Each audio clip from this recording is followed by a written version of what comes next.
한자 문화권이 흔들렸습니다. 중국 젊은 세대의 웨이보와 도우인, 일본 젊은 세대의 트위터와 인스타그램, 그곳에서 기이한 문자가 확산되고 있었죠. 전문가들은 처음에 일시적 유행이라 단정했습니다. 한자를 5,000년간 써온 그들이 한자가 아닌 다른 문자를 선택한 겁니다. 스마트폰을 집어든 순간 규칙이 바뀌었습니다. 지금부터 동아시아 온라인 공간에서 벌어지는 문자 선택의 충격 실화 시작합니다. 저는 동아시아 온라인 문자 사용 변화를 연구하는 언어문화 연구자입니다. 주로 중국과 일본의 디지털 공간에서 나타나는 문자 현상을 관찰하죠. 2024년 초, 저는 흥미로운 데이터를 발견했습니다. 중국의 대표 소셜 플랫폼 웨이보, 월간 활성 이용자가 6억 명에 달하는 거대한 플랫폼입니다. 일본의 경우 트위터, 현재 X가 4,500만 명의 이용자를 보유하고 있었습니다. 두 나라 모두 한자 문화권입니다. 한자를 쓰는 민족이 한자를 버릴 리 없다. 중국의 한 언어학자가 제게 했던 말입니다. 확신에 찬 목소리였죠. 중국은 3만 자가 넘는 한자를 사용합니다. 일본도 히라가나, 가타카나와 함께 한자를 병용하죠. 이 문자 체계는 수천 년간 동아시아의 절대 규칙이었습니다. 저도 그 규칙을 의심한 적 없었습니다. 한자는 뜻글자입니다. 하나의 글자가 하나의 의미를 담고 있죠. 표의문자의 힘. 그것이 동아시아 문명의 기둥이었습니다. 중국어 화는 꽃입니다. 일본어 화도 꽃이죠. 국경을 넘어 의미가 통했습니다. 그런데 디지털 시대가 도래했습니다. 스마트폰이 등장했죠. 문자 입력 방식이 완전히 달라졌습니다. 중국의 경우를 보겠습니다. 중국어 사과를 컴퓨터에 입력하려면 어떻게 해야 할까요? 먼저 영문 알파벳으로 팽교라고 병음을 입력합니다. 그러면 화면에 여러 한자 후보가 뜹니다. 빙고, 빙고, 빙고 같은 발음의 한자가 많기 때문이죠. 원하는 글자를 찾아 선택해야 합니다. 한 단어를 입력하는데 여러 단계가 필요한 겁니다. 일본어도 크게 다르지 않았습니다. 하나를 입력하면 화, 미, 화 등 여러 선택지가 뜹니다. 50음이 키보드에 다 들어가지 못하기 때문에 영문 알파벳을 거쳐야 하는 경우가 많았죠. 입력 속도가 느린 건 어쩔 수 없어요. 도쿄의 한 대학원생이 제게 말했습니다. 체념 같은 것이었죠. 한자 문화권의 사람들은 그것을 당연하게 받아들였습니다. 문자의 아름다움과 깊이를 위해 입력 효율을 희생하는 것. 그게 한자를 쓰는 대가라고 생각했던 겁니다. 저도 마찬가지였습니다. 동아시아의 문자 환경은 변하지 않을 것이라 믿었죠. 한자의 위상은 디지털 시대에도 굳건할 것이라 확신했습니다. 그런데 젊은 세대의 행동이 달라지기 시작했습니다. 2024년 일본 시부야에서 진행된 트렌드 조사가 있었습니다. 고등학생들이 선정한 유행어 3위, 켄차나였습니다. 한국어 괜찮아의 일본식 발음이죠. K-팝 아이돌들이 틱톡 사운드에서 춤을 추며 그 단어를 사용한 것이 계기였습니다. 학생들은 말했습니다. 재밌고 쓰기 쉬워요. 친구들이랑 채팅할 때 많이 써요. 단순한 유행어가 아니었습니다. 그들은 한국어 표현을 일상에 끌어들이고 있었습니다. 중국의 젊은 세대도 비슷한 현상을 보였습니다. 한국 드라마와 K-팝의 영향이 컸죠. 씬덩보다 심쿵이 더 짧고 강렬하다고 느끼는 세대가 등장한 겁니다. 물론 그 단어를 이해하려면 한국어를 알아야 했습니다. 그래서 그들은 배우기 시작했죠. 흥미로운 점이 있었습니다. 한국어를 배우는 중국 유학생 수가 급증했다는 데이터였습니다. 2024년 기준 한국 내 중국인 유학생 수는 7만 명을 넘어섰죠. 전년 대비 20% 이상 증가한 수치입니다. 왜 한국어를 배우나요? 제가 물었을 때 그들의 대답은 의외였습니다. 드라마 보려고요. 아이돌 말 알아듣고 싶어서요. 학문적 목적이 아니었습니다. 콘텐츠 소비가 동기였죠. 그리고 그 과정에서 그들은 한글이라는 문자를 접하게 됐습니다. 저는 그때까지도 심각하게 생각하지 않았습니다. 한류 열풍의 부산물이라고 여겼죠. 일시적 현상일 거라 판단했습니다. 그런데 데이터가 말해주는 것은 달랐습니다. 일본에서 한국어 학습 관련 앱 다운로드 수가 해마다 증가하고 있었습니다. 중국에서도 한국어 관련 콘텐츠 소비량이 급증하고 있었죠. 더 놀라운 건 그 다음이었습니다. 그들이 단순히 한국어를 배우는 데 그치지 않았다는 것. 그들은 한글을 사용하기 시작했습니다. SNS 닉네임에 한글이 등장했습니다. 댓글에 한글 자음만 쓰는 경우도 나타났죠. 크크가 그 대표적 사례였습니다. 한국에서 쓰이는 웃음 표현인데 일본과 중국의 젊은 이용자들도 그것을 쓰기 시작한 겁니다. 일본 친구에게 물은 적이 있습니다. 그 친구는 웃으며 대답했죠. 쿠쿠쿠. 웃음소리래요. 한글의 자음 키읔이 쿠 소리를 낸다는 것을 알고 있었습니다. 그것도 학교에서 배운 게 아니라 인터넷에서 자연스럽게 습득한 것이었죠. 저는 그제야 깨달았습니다. 무언가가 달라지고 있다는 것을. 한자 문화권의 절대 규칙에 균열이 생기기 시작했다는 것을. 물론 그때까지 저는 그것이 얼마나 큰 변화인지 몰랐습니다. 한자를 5,000년간 써온 민족이 다른 문자를 선택한다는 것. 그것이 가능하다고 생각하지 않았죠. 하지만 스마트폰 화면 안에서 젊은 세대는 이미 움직이고 있었습니다. 그들은 질문하기 시작했습니다. 왜 꼭 한자여야 하지? 그 질문이 모든 것의 시작이었습니다. 저는 중국과 일본의 문자 입력 환경을 좀 더 깊이 들여다보기 시작했습니다. 왜 젊은 세대가 한자 외의 문자에 눈을 돌리는지 그 배경을 이해해야 했죠. 스마트폰 시대의 문자 입력. 그것은 단순한 기술 문제가 아니었습니다. 소통의 속도를 결정하는 문제였죠. 중국의 상황부터 살펴봤습니다. 중국어 입력 방식은 크게 두 가지입니다. 병음 입력과 필획 입력이죠. 병음 입력은 영문 알파벳으로 발음을 치면 해당 한자 후보가 뜨는 방식입니다. 필획 입력은 한자의 획순대로 직접 입력하는 방식이죠. 문제는 둘 다 시간이 걸린다는 것이었습니다. 같은 발음 한자가 너무 많아요. 상하이의 한 대학생이 말했습니다. 중국어 쉬라는 발음을 입력하면 실 등 수십 개의 후보가 뜹니다. 원하는 글자를 찾아 선택해야 하죠. 빠른 대화가 필요한 채팅에서 이 과정은 답답함을 줍니다. 친구랑 채팅할 때 진짜 느려요. 그 학생의 표정에 짜증이 묻어났습니다. SNS에서 빠른 반응이 중요한 세대에게 입력 지연은 치명적이었죠. 일본의 상황도 비슷했습니다. 일본어는 히라가나, 가타카나, 한자를 혼용합니다. 스마트폰에서 일본어를 입력하려면 먼저 히라가나나 로마자로 발음을 치고 변환 키를 눌러 원하는 문자를 선택해야 합니다. 비엔환이라는 단어를 입력한다고 해봅시다. 행캔을 치면 변환, 짠환, 비엔전 등 여러 후보가 뜹니다. 맥락에 맞는 것을 골라야 하죠. 한 단어 칠 때마다 선택해야 해요. 빨리 치고 싶은데 계속 끊겨요. 도쿄의 한 고등학생이 말했습니다. 디지털 네이티브 세대에게 이 끊김은 상당한 스트레스였습니다. 저는 그 학생의 인스타그램 프로필을 보여달라고 했습니다. 놀라운 점이 있었습니다. 프로필 이름에 한글이 적혀 있었던 겁니다. 유나. 일본식 이름, 유나를 한글로 표기한 것이었죠. 왜 한글로 썼어요? 제가 물었습니다. 그 학생은 당연하다는 듯 대답했습니다. 예쁘잖아요. 한글 모양이요. 히라가나보다 세련돼 보여요. 심미적 선택이었습니다. 그런데 그것만은 아니었죠. 저는 더 물었습니다. 한글 어떻게 입력해요? 키보드에 한국어 추가하면 돼요. 쉬워요. 그 학생은 스마트폰 설정에서 한국어 키보드를 추가하는 방법을 보여줬습니다. 애플 아이폰이든 안드로이드든 설정에서 키보드 언어를 추가하면 바로 한글 입력이 가능했죠. 자음 치고 모음 치면 바로 글자가 완성돼요. 변환 안 해도 돼요. 그 말에 저는 멈칫했습니다. 일본어와 중국어는 입력 후 변환 과정이 필수입니다. 그런데 한글은 자음과 모음을 입력하면 곧바로 글자가 화면에 완성되죠. 별도의 후보 선택이 필요 없습니다. 한글의 구조가 그것을 가능하게 했습니다. 한글은 자음 14개와 모음 10개로 구성됩니다. 이 20개의 기본 글자로 모든 소리를 표현할 수 있죠. 영어 알파벳 26자와 숫자가 비슷합니다. 더 중요한 건 입력 방식이었습니다. 한글은 초성, 중성, 종성을 순서대로 입력합니다. 한이라는 글자를 치려면 히읗, 아, 니은 순서로 입력하면 됩니다. 그러면 화면에 바로 한이 완성되죠. 사과를 입력한다고 해봅시다. 시옷, 아, 기역, 오, 아. 5번의 타이핑으로 사과가 완성됩니다. 후보 선택이 필요 없죠. 중국어 빙고를 입력하려면요. 페잉교를 치고 뜨는 후보 중에서 선택해야 합니다. 단계가 하나 더 있는 겁니다. 휴대전화로 문자 메시지 보낼 때. 한국은 5초면 되는 문장을 일본과 중국은 훨씬 더 걸린다는 말이 있어요. 서울의 한 언어학자가 제게 한 말입니다. 체감 속도의 차이는 분명했습니다. 저는 이 시점에서 중요한 질문을 던졌습니다. 일본과 중국의 젊은 세대가 한글을 접하게 된 계기가 무엇인가요? 단순히 입력 편의성 때문만은 아닐 겁니다. 조사를 이어갔습니다. 답은 콘텐츠 환경에 있었습니다. 틱톡, 인스타그램, 유튜브. 이 플랫폼들에서 한국 콘텐츠가 폭발적으로 성장했습니다. K-팝 그룹 BTS와 블랙핑크의 영상은 전 세계에서 조회되었죠.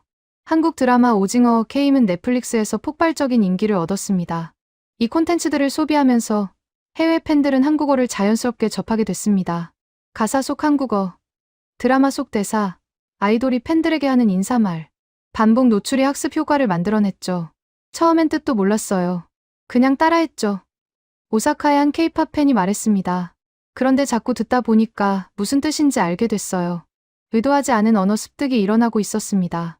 그리고 그 습득의 결과물이 SNS에 나타나기 시작한 겁니다. 일본의 경우 트위터연 X가 특히 중요한 공간이었습니다. 일본은 트위터 이용률이 세계적으로 높은 편입니다. 익명으로 사용할 수 있다는 점이 인기의 배경이죠. 재해가 많은 일본에서 실시간 정보를 얻는 수단으로도 활용됩니다. 그런데 이 트위터에서 K-팝 팬덤 활동이 활발했습니다. 팬들은 아이돌 관련 소식을 공유하고 응원 메시지를 올렸죠. 그 과정에서 한국어 표현이 자연스럽게 섞여 들어갔습니다. 생일 축하해요. 사랑해요. 오빠 최고. 일본어로 쓸 수도 있었습니다. 하지만 팬들은 한국어 그대로 썼죠. 왜요? 제가 물었습니다. 대답은 간단했습니다. 아이돌이 한국 사람이니까요. 한국어로 써야 진심이 느껴지잖아요. 감정 표현의 도구로 한국어가 선택되고 있었습니다. 2025년 일본 고등학생 대상 트렌드 조사가 있었습니다. 유행어 부문에서 켄차나가 3위에 올랐죠. 한국어 괜찮아의 일본식 발음입니다. K-팝 아이돌들이 틱톡에서 그 단어가 들어간 사운드에 맞춰 춤을 추면서 유행하기 시작했습니다. 재밌잖아요. 친구들이랑 쓰면요. 한 학생의 설명이었습니다. 언어적 의미보다 감각적 재미가 먼저였죠. 중국의 상황도 확인했습니다. 중국에서는 인스타그램, 트위터, 유튜브가 차단되어 있습니다. 대신 웨이보, 위챗, 도우인, 샤오홍슈 같은 자국 플랫폼을 사용하죠. 그런데 그 플랫폼들에서도 한국 관련 콘텐츠 소비가 활발했습니다. 특히 한국 드라마와 K-팝의 영향이 컸습니다. 중국 젊은 세대는 한국 아이돌의 팬덤 활동을 열심히 했죠. 그 과정에서 한국어를 접하게 됐습니다. 오빠, 언니, 사랑해, 고마워. 이런 단어들이 중국 팬들 사이에서 자연스럽게 쓰였습니다. 굳이 중국어로 번역하지 않고 한국어를 한글 그대로 사용하는 것이었죠. 베이징의 한 대학원생에게 물었습니다. K-팝 팬이었죠. 왜 중국어로 안 쓰고 한글로 써요? 한글로 쓰면 진짜 팬 같잖아요. 중국어로 쓰면 뭔가 거리감이 느껴져요. 소속감의 표현이었습니다. 같은 문자를 쓴다는 것이 같은 팬덤에 속한다는 증표가 되는 것이죠. 저는 또 다른 현상을 발견했습니다. 일본의 일부 젊은이들이 인스타그램 프로필에 한글로 이름을 쓰기 시작했다는 것을요. 닉네임만이 아니었습니다. 자기소개란에도 한글이 등장했죠. 사쿠라, 하루카, 유키. 일본식 이름을 한글로 표기한 것이었습니다. 왜요? 나고야의 한 대학생에게 물었습니다. 한글 글자 모양이 예쁘잖아요. 둥글둥글하고요. 히라가나보다 독특해 보여요. 심미적 선택. 그것도 한글 채택의 이유 중 하나였습니다. 저는 서서히 깨닫기 시작했습니다. 이것은 단순한 유행이 아니라는 것을요. 디지털 환경이 문자 선택의 기준을 바꾸고 있었습니다. 의미의 깊이보다 입력의 편애, 전통의 무게보다 감각의 신선함.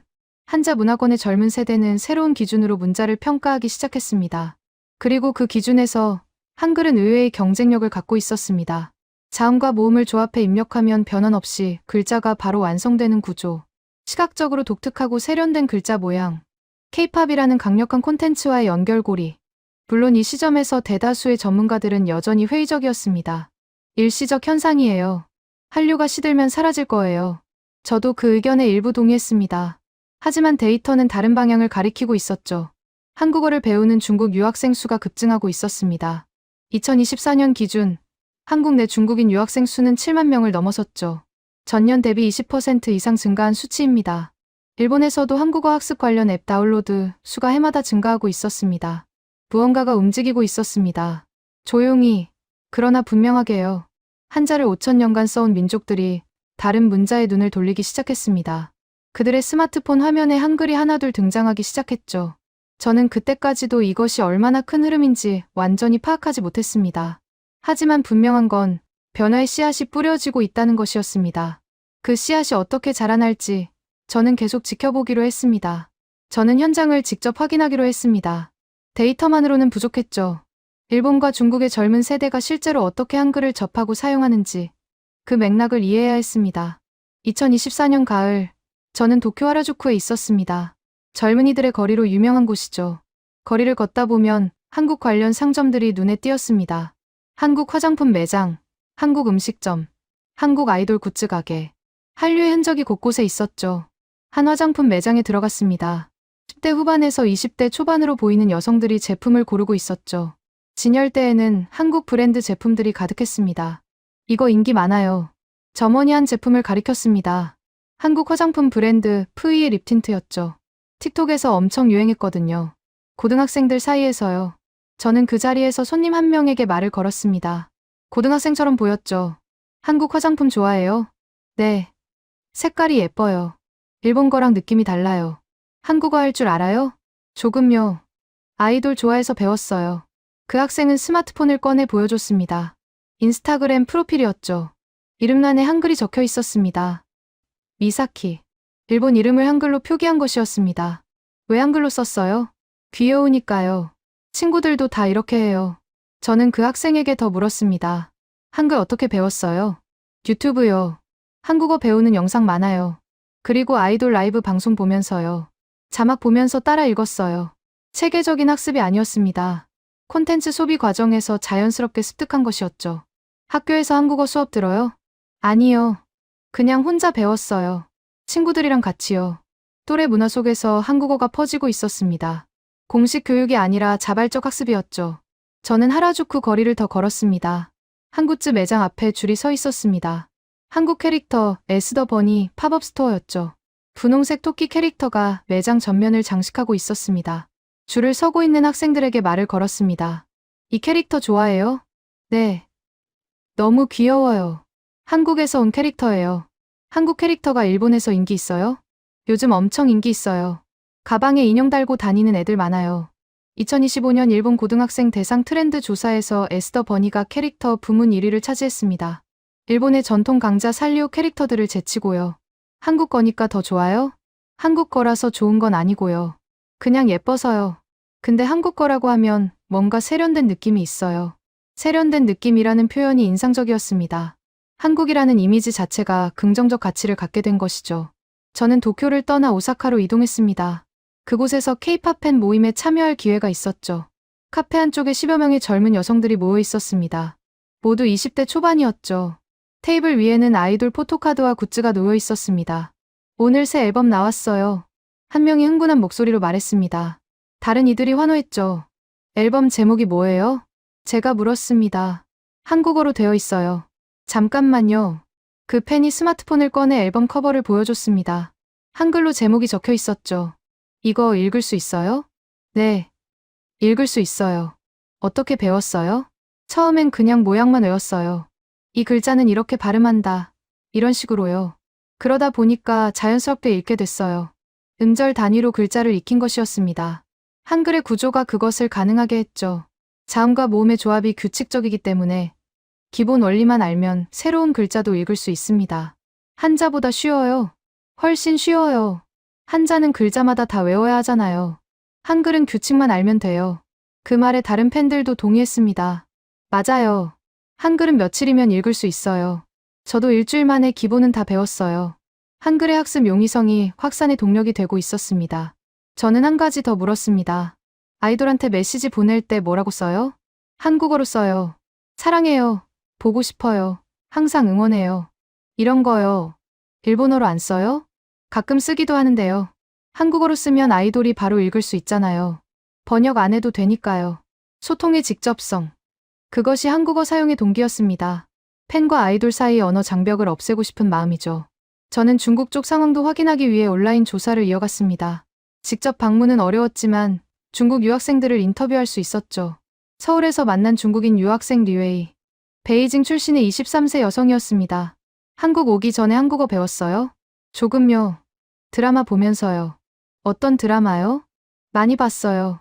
도깨비, 사랑의 불시착, 이태원 클라스. 중국에서 엄청 인기 있었어요. 자막 보면서요? 처음엔 자막 왔는데요. 나중엔 자막 없이도 어느 정도 알아들었어요. 한글은 언제 배웠어요? 드라마 보면서 자막이랑 소리를 비교했어요. 그러다 보니까 글자가 눈에 들어오더라고요. 시청각적 반복 노출이 문자 습득으로 이어진 것이었습니다. 중국에서 친구들도 한국어 배워요? 네. 많이 배워요. 특히 아이돌 좋아하는 애들은요. 웨이보에서 한국어로 글 쓰는 애들도 있어요. 한자로 안 쓰고요. 한글로 쓰면 다른 팬들이 알아봐요. 우리끼리 통하는 느낌이 있어요. 팬덤 내 소속감의 표현. 그것이 한글 사용의 또 다른 동기였습니다. 이웨이에게 한글의 인상을 물었습니다. 한글 어때요? 한자랑 비교하면요. 완전 달라요. 한자는 글자 하나하나가 다 달라서 외워야 하잖아요. 한글은 조각을 맞추는 것 같아요. 자음이랑 모음을 조합하면 글자가 만들어지니까요. 어려워요? 처음엔 낯설었어요. 근데 규칙을 알고 나니까 금방 익숙해졌어요. 한자보다 훨씬 빨리 배웠어요. 한글의 체계성이 학습 속도를 높인 것이었습니다. 자음과 모음의 조합 규칙만 이해하면 새로운 글자도 스스로 읽고 쓸 수 있죠. 저는 또 다른 중국인 유학생 장민을 만났습니다. 상하이 출신의 25세 남성이었죠.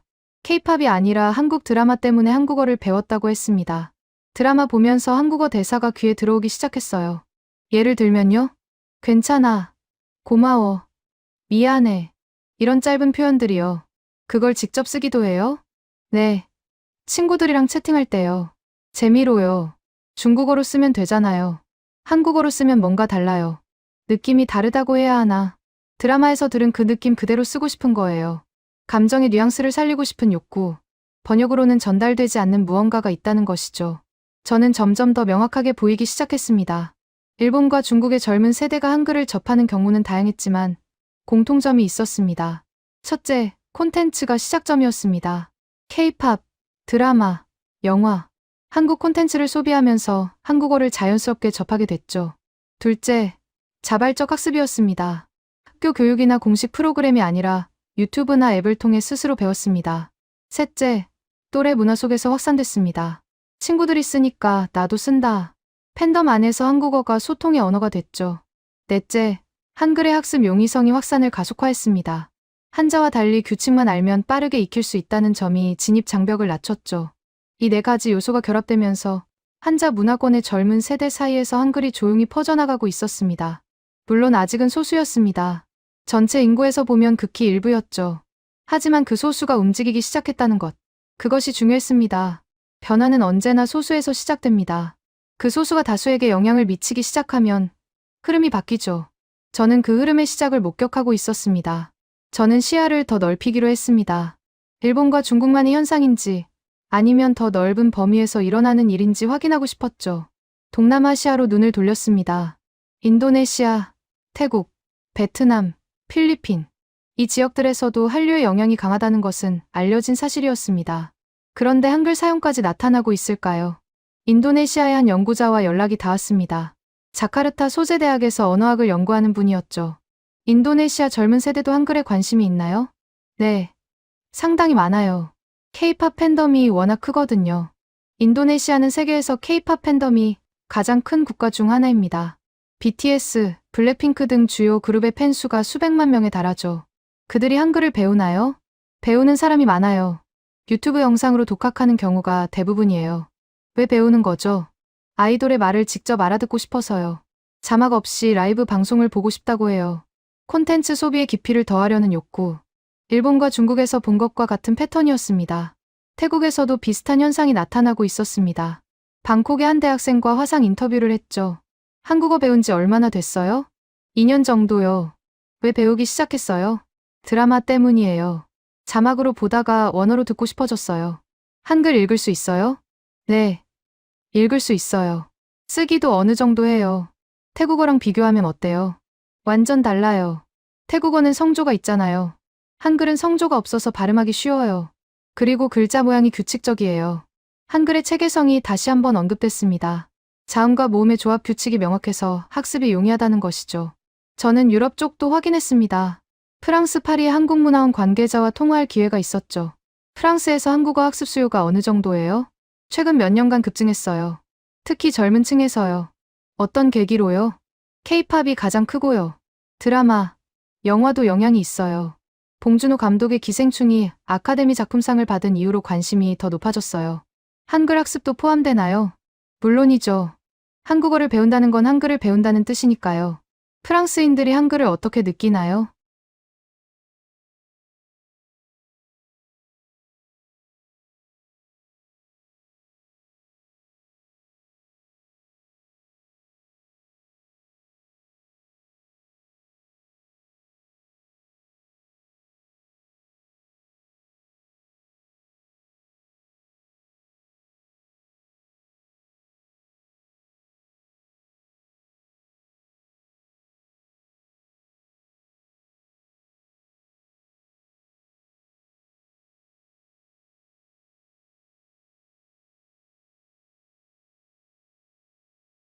언어가 달라도 같은 문자를 쓰면 하나가 될 수 있다는 것이죠.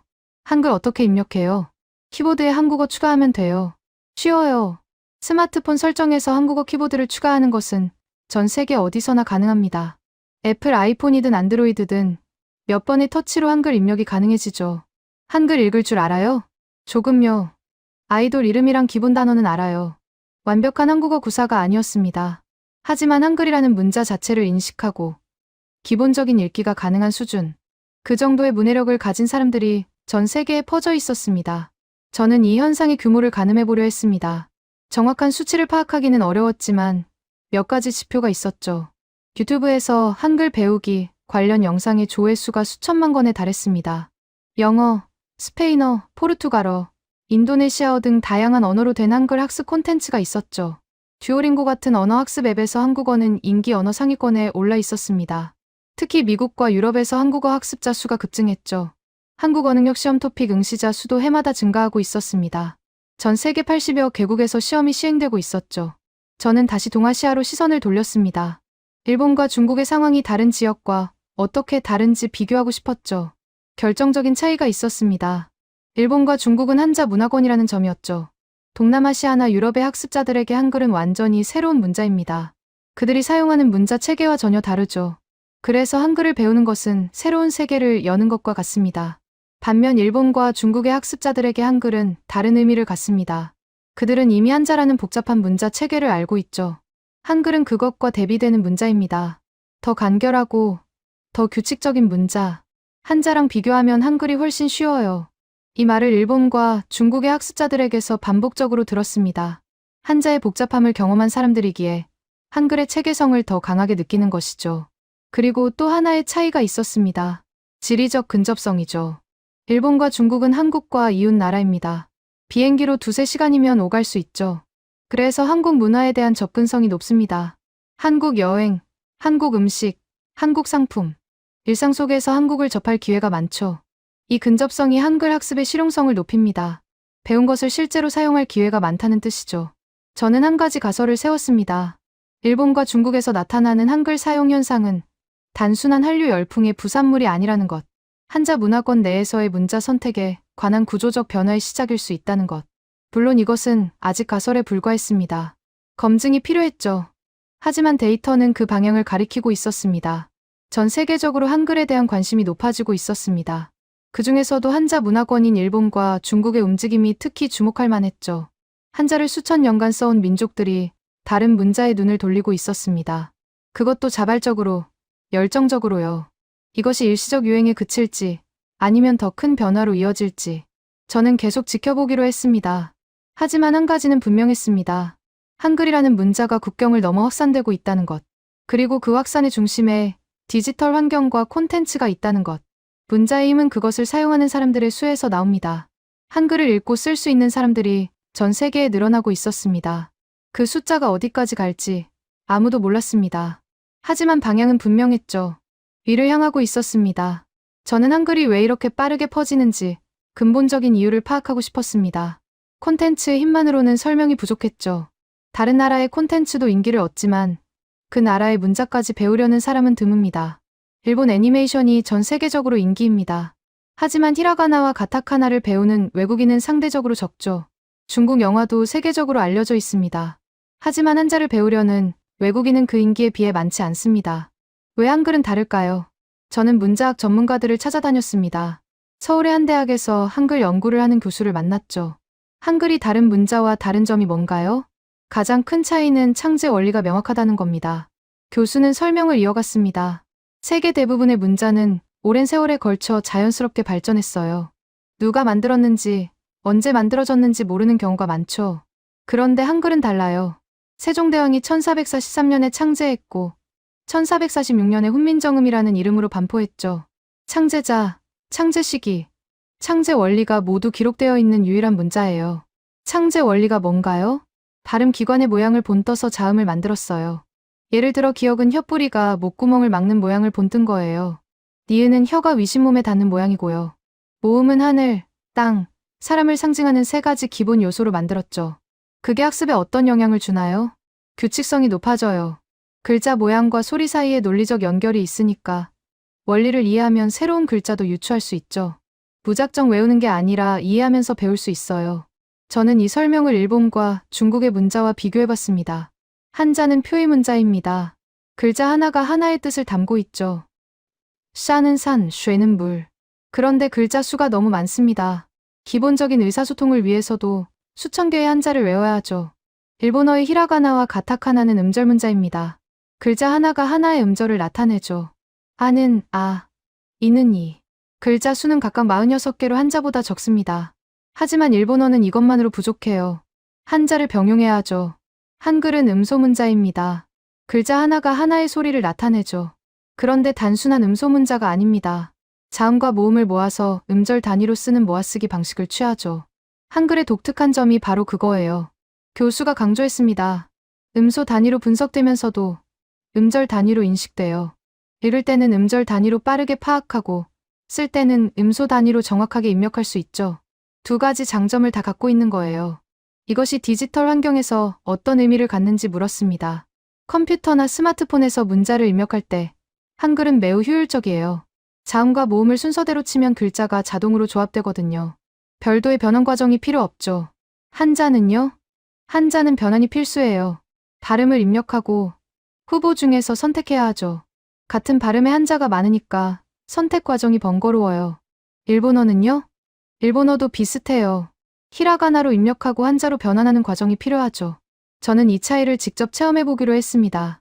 스마트폰에 한국어, 중국어, 일본어 키보드를 모두 설정하고 같은 내용의 문장을 입력해봤죠. 오늘 날씨가 좋습니다. 한국어로 입력했습니다. 자음과 모음을 순서대로 치니 글자가 바로 완성됐죠. 변환 버튼을 누를 필요가 없었습니다. 같은 뜻을 중국어로 입력했습니다. 찐티엔 티엔치 항하오.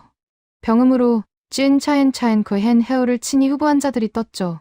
원하는 한자를 하나씩 선택해야 했습니다. 일본어로도 입력해봤습니다. 찐유가 티엔치 가이데스. 히라가나로 교와 땡키 가이데스를 치고 변환 버튼을 눌러 한자가 섞인 문장으로 바꿨죠. 체감 속도의 차이가 분명했습니다. 한글 입력이 가장 빨랐죠. 저는 이 발견을 일본과 중국의 젊은 세대에게 확인하고 싶었습니다. 그들도 이 차이를 느끼고 있을까요? 도쿄의 한 대학생에게 물었습니다. 한국어를 배우고 있는 학생이었죠. 한글 입력해 본 적 있어요? 네, 있어요. 일본어 입력이랑 비교하면 어때요? 한글이 더 빨라요. 변환 안 해도 되니까요. 그게 좋아요? 네, 편해요. 채팅할 때 특히요. 상하이의 한 대학원생에게도 물었습니다. 한글 입력해 본 적 있어요? 네, 친구한테 한국어로 메시지 보낼 때요. 중국어 입력이랑 비교하면요. 한글이 훨씬 빨라요. 중국어는 후보 고르는 게 귀찮거든요. 입력 효율의 차이. 그것을 그들도 체감하고 있었습니다. 저는 한 가지 더 확인하고 싶었습니다. 한글의 시각적 특성이죠. 한글은 글자 모양이 독특합니다. 직선과 원, 점의 조합으로 이루어져 있죠. 서양의 알파벳과도 다르고 동양의 한자와도 다릅니다. 한글 모양 어때요? 일본의 한 고등학생에게 물었습니다. 예뻐요. 둥글둥글하고요. 뭔가 귀여운 느낌이에요. 히라가나랑 비교하면요. 히라가나도 둥근데요. 한글은 좀 더 정돈된 느낌이에요. 블록처럼요. 블록? 네. 네모 안에 딱딱 들어가잖아요. 깔끔해요. 한글의 모아쓰기 특성이 시각적 정돈감을 주는 것이었습니다. 자음과 모음이 하나의 음절 단위로 묶여서 네모난 공간 안에 배치되죠. 중국의 한 대학생도 비슷한 말을 했습니다. 한글은 디자인 같아요. 디자인이요? 네. 글자 하나하나가 로고 같아요. 조각을 맞춘 것 같은 느낌이요. 자음과 모음의 조합이 만들어내는 시각적 효과. 그것이 젊은 세대의 미적 감각에 호소하고 있었습니다. 저는 여기서 중요한 발견을 했습니다. 한글이 선택받는 이유가 단순히 한국 콘텐츠가 인기 있어서가 아니라는 것을요. 한글은 문자로서 고유한 장점을 갖고 있었습니다. 첫째, 학습이 용이합니다. 자음 14개, 모음 10개의 조합 규칙만 이해하면 모든 글자를 읽고 쓸 수 있죠. 한자처럼 수천 개를 외울 필요가 없습니다. 둘째, 디지털 입력이 효율적입니다. 자음과 모음을 순서대로 치면 글자가 바로 완성되죠. 변환 과정이 필요 없습니다. 셋째, 소리와 글자의 대응이 일관적입니다. 글자대로 읽으면 되죠. 영어처럼 불규칙한 발음 규칙이 없습니다. 넷째, 시각적으로 독특하고 정돈되어 있습니다. 모아쓰기 방식이 글자의 디자인적 완성도를 부여하죠. 이 네 가지 특성이 디지털 시대의 한글의 경쟁력을 만들어내고 있었습니다. 저는 한 언어학자의 말을 떠올렸습니다. 한글은 15세기에 만들어졌지만 21세기에 가장 빛나는 문자예요. 그 말이 과장이 아니었습니다. 세종대왕이 창제할 때 디지털 시대를 예견했을 리 없죠. 하지만 한글의 설계 원리가 디지털 환경에 놀라울 정도로 적합했습니다. 체계적이고 규칙적인 구조, 음소와 음절의 결합, 소리와 글자의 1:1 대응. 이 모든 것이 컴퓨터와 스마트폰 시대의 장점으로 작용했죠. 저는 이제 확신을 갖게 됐습니다. 일본과 중국의 젊은 세대가 한글에 끌리는 것은 우연이 아니었습니다. 한류 콘텐츠가 접촉의 계기를 만들었지만 한글 자체의 특성이 지속적 관심을 유지하게 했죠. 한자 문화권에서 자란 그들이기에 한글의 장점을 더 선명하게 느낄 수 있었습니다. 한자의 복잡함을 경험했기에 한글의 체계성이 더욱 눈에 띄었죠. 문자의 재발견. 그것이 지금 일어나고 있는 일이었습니다. 570년 전에 창제된 문자가 디지털 시대에 새롭게 주목받고 있었습니다. 그리고 그 주목의 중심에 한자 문화권의 젊은 세대가 있었죠. 이것은 단순한 유행이 아니었습니다. 문자의 본질적 가치가 재평가되고 있는 것이었습니다. 저는 이 현상이 한자 문화권 내부에서 어떻게 받아들여지고 있는지 확인하고 싶었습니다. 젊은 세대의 변화를 기성세대는 어떻게 보고 있을까요? 일본 도쿄의 한 출판사 편집자를 만났습니다. 50대 중반의 남성이었죠. 일본어 교육 관련 서적을 담당하고 있었습니다. 요즘 젊은 사람들이 한글에 관심이 많다던데요. 네, 그렇더라고요. 어떻게 생각하세요? 편집자는 잠시 침묵했습니다. 그리고 조심스럽게 말했죠. 복잡한 심정이에요. 왜요? 일본어가 어렵다는 건 사실이에요. 한자를 많이 외워야 하고 히라가나, 가타카나까지 3가지 문자를 써야 하니까요. 그런데 그게 일본어의 깊이이기도 하거든요. 깊이요? 한자 하나하나의 역사가 담겨 있어요. 그 한자를 알면 단어의 의미를 더 깊이 이해할 수 있죠. 그런데 요즘 젊은 애들은 그런 깊이에 관심이 없는 것 같아요. 기성세대와 젊은 세대 사이의 인식 차이가 느껴졌습니다. 젊은 세대가 한글을 배우는 건요. 개인의 자유니까요. 뭐라 할 수는 없죠. 다만, 일본어를 더 소중히 여겼으면 좋겠어요. 우리 문자에 대한 자부심이 약해지는 것 같아서요. 저는 비슷한 반응을 중국에서도 확인했습니다. 베이징의 한 대학 교수와 화상 인터뷰를 했죠. 중국어학을 전공하는 60대 학자였습니다. 중국 젊은 세대가 한글에 관심을 보인다고 들었습니다. 일부 그런 현상이 있죠. 어떻게 보세요? 한류의 영향이겠죠. 이해는 해요. 젊은 세대가 좋아하는 콘텐츠를 더 잘 즐기고 싶은 마음이니까요. 한자의 위상에 영향이 있을까요? 교수는 단호하게 고개를 저었습니다. 없어요. 한자는 중국 문명의 뿌리예요. 수천 년의 역사가 있죠. 일시적 유행으로 흔들릴 게 아니에요. 자신감 있는 대답이었습니다. 하지만 저는 그 자신감 뒤에 불안이 숨어 있는 것 같았습니다. 젊은 세대가 한자를 어려워한다는 이야기는요? 그건 사실이에요. 교수의 목소리가 조금 낮아졌습니다. 스마트폰 시대가 되면서 손으로 글씨 쓸 일이 줄었잖아요. 병음으로 입력하고 한자를 선택하니까 한자를 직접 쓸 줄 모르는 젊은이들이 늘고 있어요. 제자망필 현상이라고 하던데요. 네. 글자를 들고 잊어버린다는 뜻이죠. 심각한 문제예요. 디지털 환경이 한자 문해력에 영향을 미치고 있다는 것이었습니다. 손으로 쓰지 않으니 기억하지 못하게 되는 현상. 그게 한글 관심 증가와 관련이 있을까요? 직접적 관련은 모르겠어요. 하지만 한자가 어렵다는 인식이 퍼지면 더 쉬운 문자에 눈을 돌릴 수는 있겠죠. 저는 이 대화에서 중요한 단서를 얻었습니다. 한자 문화권 내부에서 한자에 대한 인식이 변하고 있다는 것이죠. 과거의 한자는 권위의 상징이었습니다. 한자를 많이 아는 것이 교양의 척도였죠. 중국에서도 일본에서도 마찬가지였습니다. 그런데 디지털 시대가 그 권위를 흔들고 있었습니다. 손으로 쓰지 않아도 되니 기억할 필요가 줄었죠. 입력 효율이 중요해지면서 한자의 복잡함이 단점으로 부각됐습니다. 저는 일본의 상황을 더 깊이 들여다봤습니다. 일본에서는 와카모노노 카타카나바나레라는 표현이 있었습니다. 젊은 세대가 외래어를 표기하는 가타카나에서 멀어진다는 뜻이죠. 하지만 더 심각한 것은 한자 이탈이었습니다. 일본 문부과학성의 조사에 따르면 젊은 세대의 한자 쓰기 능력이 해마다 저하되고 있었습니다. 읽을 수는 있는데 쓸 수가 없어요. 도쿄의 한 대학생이 말했습니다. 스마트폰으로 치면 자동으로 변환되니까요. 손으로 쓸 일이 없잖아요. 시험 볼 때는요. 그때만 외워요. 시험 끝나면 까먹어요. 한자 쓰기가 일상에서 분리되고 있었습니다. 읽기는 가능하지만 쓰기는 어려운 상태. 이것은 문자 능력의 약화를 의미했죠. 중국에서도 비슷한 현상이 나타나고 있었습니다. 제자망필 현상이 사회적 문제로 대두되고 있었죠. 2013년 중국 중앙텔레비전에서 중국 한자 받아쓰기 대회라는 프로그램이 방영됐습니다. 참가자들이 한자를 손으로 쓰는 능력을 겨루는 프로그램이었죠. 이 프로그램이 큰 인기를 얻은 것 자체가 한자 쓰기 능력에 대한 사회적 우려를 반영하는 것이었습니다. 저는 이 맥락에서 한글의 부상을 다시 바라봤습니다. 한자 문화권의 젊은 세대가 한글에 관심을 갖는 것은 단순히 한국 콘텐츠가 좋아서만은 아니었습니다. 한자에 대한 피로감이 기저에 있었죠. 복잡한 한자를 외우고 쓰는 것에 대한 부담, 디지털 환경에서 입력이 번거롭다는 불편함, 이런 것들이 축적되면서 더 간편한 문자에 대한 갈망이 생긴 것이었습니다. 한글은 그 갈망의 출구가 됐습니다. 배우기 쉽고, 입력하기 편하고, 모양도 예쁜 문자, 한류 콘텐츠라는 강력한 동기부여까지 있었죠. 물론 한자가 쉽게 대체될 리는 없었습니다. 한자는 중국어와 일본어의 근간이니까요. 한자 없이는 중국어도 일본어도 성립하지 않습니다. 하지만 문자에 대한 인식은 변하고 있었습니다. 과거에는 한자의 복잡함이 깊이와 권위의 상징이었죠. 지금은 그것이 불편함과 비효율의 상징으로도 인식되기 시작했습니다. 저는 한 일본 언론인과 대화를 나눴습니다.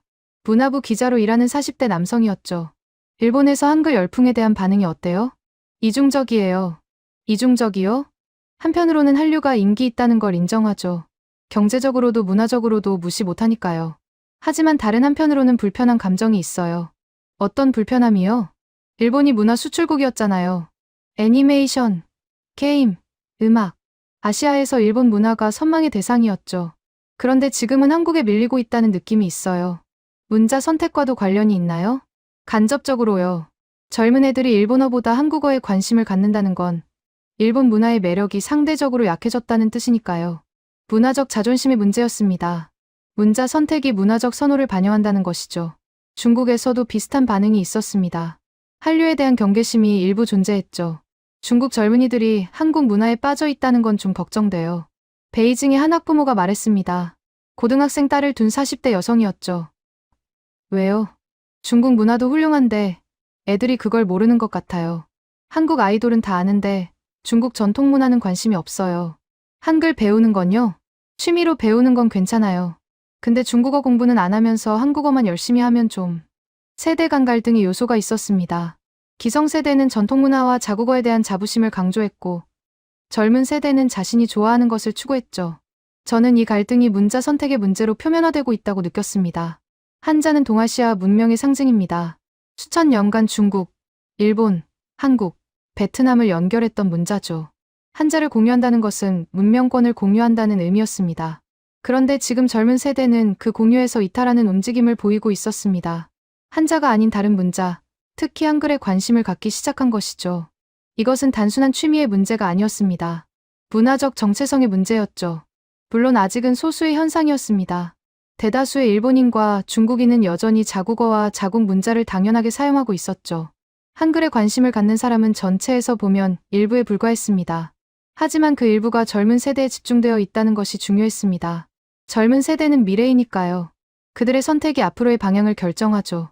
저는 한 가지 질문을 품게 됐습니다. 이 현상이 어디까지 갈 것인가? 한글이 한자를 대체할 리는 없었습니다. 그것은 비현실적이죠. 중국어와 일본어는 한자 없이 존재할 수 없으니까요. 하지만 한글이 동아시아에서 제2의 문자로 자리 잡을 가능성은 있었습니다. 영어가 국제 공용어인 것처럼 한글이 동아시아 젊은 세대의 공유 문자가 될 수도 있다는 것이죠. 그것이 현실화될지는 아직 알 수 없었습니다. 하지만 가능성의 씨앗은 이미 뿌려져 있었습니다. 한자의 권위가 흔들리고 한글의 매력이 부상하는 지금 동아시아의 문자 지형이 변하고 있었습니다. 저는 이 현상의 미래를 가늠해보고 싶었습니다. 한글과 한자는 어떤 관계로 발전할까요? 서울에서 동아시아 문화를 연구하는 학자를 만났습니다. 중국과 일본에서 오래 거주한 경험이 있는 분이었죠. 한글이 한자를 대체할 수 있을까요? 그건 불가능해요. 단호한 대답이었습니다. 왜요? 한자는 중국어와 일본어의 뼈대예요. 한자 없이는 그 언어들이 성립하지 않죠. 한글이 아무리 편해도 그걸 대체할 수는 없어요. 그럼 지금 일어나는 현상은 뭔가요? 공존이에요. 학자는 설명을 이어갔습니다. 젊은 세대가 한글을 배운다고 해서 한자를 버리는 게 아니에요. 둘 다 쓰는 거죠. 상황에 따라 다른 문자를 선택하는 거예요. 공존이라는 개념이 새롭게 다가왔습니다. 구체적으로 어떤 상황에서요? 일상 대화나 SNS에서는 한글을 쓰고 공식 문서나 학술 활동에서는 한자를 쓰는 거죠. 용도에 따라 문자를 구분하는 거예요. 저는 이 가능성을 현장에서 확인해 봤습니다. 도쿄의 한 대학생에게 물었죠. 한글이랑 일본어 둘 다 써요? 네. 상황에 따라요. 어떻게 구분해요? 친구들이랑 채팅할 때는 한글 표현을 섞어요. 근데 레포트 쓸 때는 당연히 일본어죠. 자연스러운 이중 문자 사용이었습니다. 강제가 아니라 선택에 의한 것이었죠. 중국의 한 대학원생도 비슷한 패턴을 보였습니다. 팬 커뮤니티에서는 한글로 써요. 근데 학교 과제는 중국어로 하죠. 당연히요. 문자 선택이 맥락에 따라 달라지는 것이었습니다. 한글이 한자를 밀어내는 게 아니라 특정 영역에서 보완하는 역할을 하고 있었죠. 저는 이것이 의미하는 바를 생각했습니다. 동아시아에서 문자의 다양성이 증가하고 있다는 것. 한자 중심의 단일 체제에서 복수 문자 공존 체제로 변화하고 있다는 것.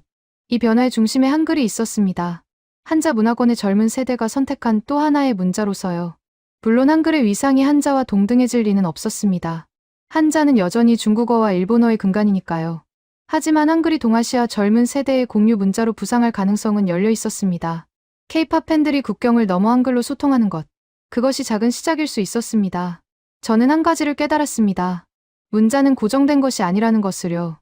시대에 따라, 환경에 따라 문자의 쓰임새와 위상은 변합니다. 한글이 570년 전에 창제됐을 때 아무도 이런 미래를 예상하지 못했을 겁니다. 한자 문화권의 젊은 세대가 자발적으로 한글을 배우고 사용하게 될 줄은요. 하지만 그 미래가 지금 펼쳐지고 있었습니다. 조용히, 그러나 분명하게요. 저는 연구를 마무리하며 지난 몇 달간의 여정을 돌아봤습니다. 도쿄의 거리, 오사카의 팬 모임, 서울의 유학생들, 온라인으로 만난 전 세계의 젊은이들. 그들의 이야기가 하나의 그림으로 모였습니다. 한자 문화권에서 한글이 퍼지고 있었습니다. 그것은 부정할 수 없는 현상이었죠. 하지만 이것은 한자의 몰락이 아니었습니다. 한글의 승리도 아니었죠. 문자 간의 경쟁이라는 프레임 자체가 적절하지 않았습니다. 제가 본 것은 다른 것이었습니다. 젊은 세대가 문자를 선택하는 방식의 변화였죠. 과거에는 문자가 주어지는 것이었습니다. 태어난 나라의 문자를 배우고 평생 그것을 사용했죠. 선택의 여지가 없었습니다. 하지만 디지털 시대는 달랐습니다. 스마트폰 설정에서 몇 번의 터치로 새로운 문자를 추가할 수 있었죠. 유튜브에서 무료로 배울 수 있었습니다. SNS에서 바로 사용할 수 있었죠. 문자가 선택의 대상이 된 것이었습니다. 그 선택의 기준은 전통이나 권위가 아니었습니다. 실용성, 편의성, 그리고 감성이었죠. 배우기 쉬운가, 입력하기 편한가, 내가 좋아하는 것과 연결되어 있는가. 한글은 이 세 가지 기준을 모두 충족했습니다. 규칙적인 구조로 배우기 쉬웠죠. 변환 없이 바로 입력되어 편했습니다. K-팝과 드라마라는 강력한 콘텐츠와 연결되어 있었죠. 저는 하라주쿠에서 만났던 고등학생의 말을 떠올렸습니다. 한글 예쁘잖아요. 쓰면 기분 좋아요. 단순한 말이었습니다. 하지만 그 안에 모든 것이 담겨 있었죠. 문자 선택이 이성적 판단만이 아니라 감성적 경험이 되었다는 것. 오사카의 K-팝 팬이 했던 말도 기억났습니다. 한국어로 쓰면 아이돌이 바로 읽을 수 있잖아요. 소통의 직접성. 번역을 거치지 않고 연결되고 싶은 욕망. 문자가 사람과 사람을 잇는 도구가 된 것이었습니다. 저는 이 현상의 의미를 생각했습니다. 한글이 한자 문화권에 퍼진다는 것. 그것은 단순히 문자 하나가 추가되는 것이 아니었습니다. 동아시아의 젊은 세대가 새로운 방식으로 연결되고 있다는 것이었습니다. 국경을 넘어, 언어를 넘어, 같은 문자를 공유하면서요.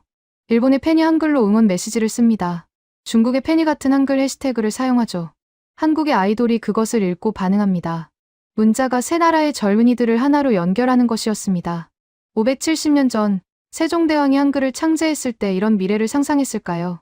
백성들이 쉽게 배워 쓸 수 있는 문자. 그 소박한 목표가 21세기의 국경을 넘어 실현되고 있었습니다. 물론 이것이 어디까지 갈지는 알 수 없었습니다. 한류가 시들면 한글에 대한 관심도 줄어들 수 있죠. 일시적 유행으로 끝날 가능성도 있었습니다. 하지만 저는 그렇게 생각하지 않았습니다. 한글의 확산은 한류 콘텐츠에 의해 촉발됐지만 한글 자체의 특성에 의해 지속되고 있었기 때문이죠. 배우기 쉽고 입력하기 편하고 시각적으로 아름다운 문자. 이 특성은 콘텐츠의 인기와 무관하게 존재합니다. 한번 한글의 매력을 경험한 사람은 쉽게 잊지 않을 것이었습니다. 저는 연구를 마치며 한 가지 확신을 갖게 됐습니다. 한글은 더 이상 한국만의 문자가 아니었습니다. 동아시아의 그리고 세계의 젊은 세대가 선택한 문자가 되어가고 있었죠. 그 선택의 끝에 무엇이 있을지는 아직 모릅니다. 하지만 방향은 분명했습니다. 한글은 계속 퍼져나갈 것이었습니다. 스마트폰 화면 위에서, SNS의 댓글 속에서, 젊은 세대의 손끝에서요.